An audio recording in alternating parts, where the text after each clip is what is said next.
আপনি হয়তো কোনো মাদ্রাসায় শিক্ষকতা করেন অথবা মসজিদে ইমামতি করেন, কিংবা মাদ্রাসা মসজিদ কিছুই না, আপনি টিউশনি করেন।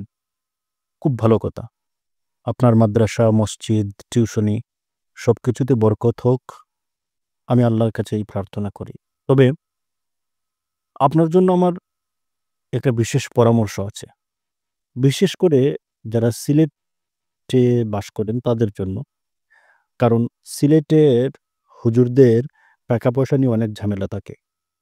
মাদ্রাসায়, মসজিদে চাকরি করে যে টাকা পাওয়া যায় সেগুলো আসলে এই সময়ে পকেট খরচ ভালোমতো হয় না। অথচ আমাদের পকেট খরচও দরকার, পরিবারকেও দেখার দরকার। বিবি বাচ্চা আছে, মা-বাবা আছে, বন্ধু-বান্ধব আছে। সবার সাথে তাল মিলিয়ে চলতে হলে আমাদের আসলে টাকার দরকার। তো যে পরামর্শটা আমি আপনাকে এই মুহূর্তে দিতে যাচ্ছি, সেই পরামর্শটা যদি আপনি সিরিয়াসলি নেন, আমি আশা করব আপনি অনেকটা স্বাবলম্বী হবেন এবং এজন্য আপনাকে কারো কাছে হাত পাততে হবে না। মাস শেষে খরচের হিসাব করে আপনার মাথা গরম হবে না। যদি এটা করতে পারেন, ইনশাআল্লাহ আপনার টাকা-পয়সার যে একটা পেরেশানি আছে সেটা দূর হবে।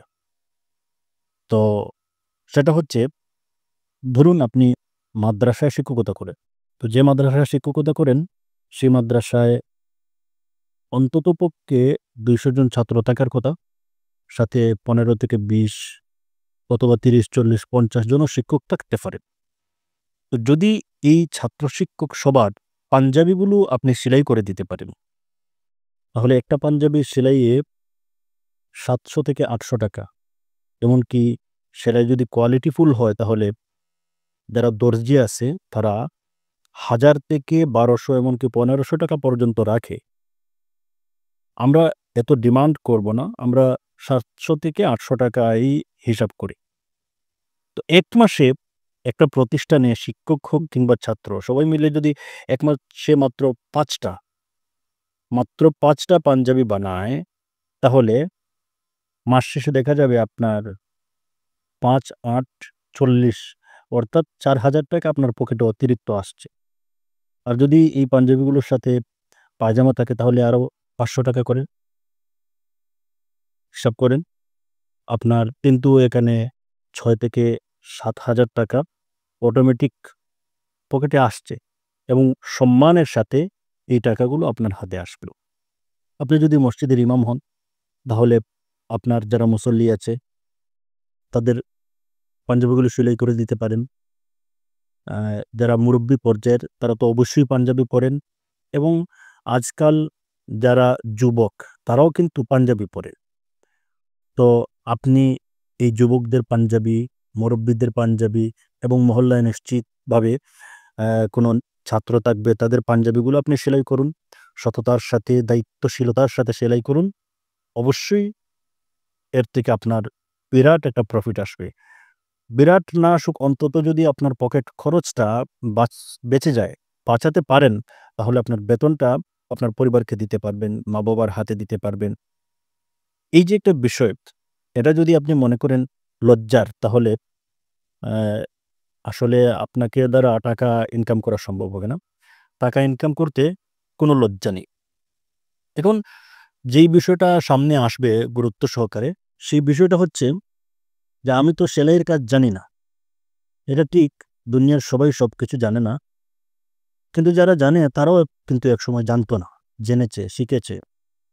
হয়তোবা টাকা খরচ করে শিখেছে, না হয় কোনো আত্মীয়র কাছ থেকে শিখেছে, অথবা কোনো রিলেটিভ কারো কাছে সময় দিয়ে তারপরে শিখেছে। মায়ের পেট থেকে আসলে কেউ কিছু শিখে আসে না। তো আপনি যদি মনস্থির করেন এই কাজটা করবেন, তাহলে আপনি এক কাজ করুন। আপনার সম্পর্কের কিংবা পরিচিত কোনো দর্জির সাথে আলোচনা করুন।